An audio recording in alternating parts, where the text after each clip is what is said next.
in effect yet. They need a separate start date set by the government. Here is a simple breakdown of what's changing, hitting both sides of the rental equation. For landlord, it's speed and security. This bill includes two major changes that could seriously cut down your headaches and delays. Number one, right now, if you want your property back for your own use, you usually have to pay your tenants compensation, typically 1 month's rent. But under the new rules, if you give the tenant a 120-day notice of termination, instead of usual 60 days, you are not required to compensate the tenant or offer them another unit. This is a massive shift. You save money and the tenants still get double the time to find a new place.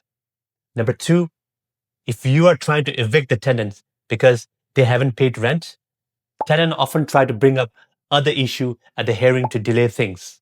To stop this, the bill now states that for a tenant to raise any other issue at your hearing, they must first pay the landlord half of the rent arrear to claim in the application before the hearing even takes place. This regulation will determine exactly how and when this is paid, but the goal is to get you some cash back sooner and prevent unnecessary delays. For tenants, higher hurdles and less flexibility.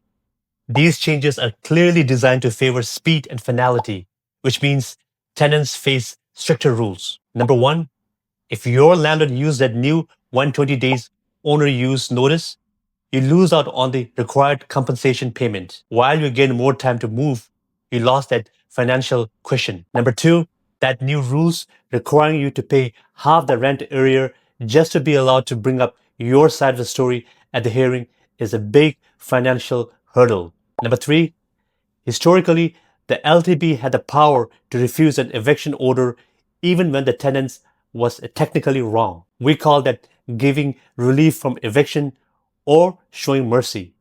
Now the board's power to grant this kind of relief is going to be subject to prescribed limitation or conditions.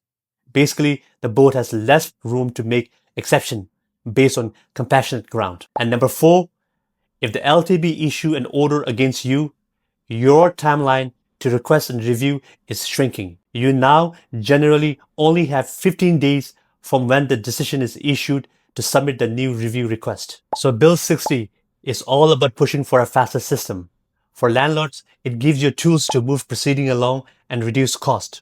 For tenants, it demands quicker compliance and limits the LTB's ability to set aside orders. I track exactly how these kind of law impacts the stability and value of our real estate market. Make sure to hit the follow button for update on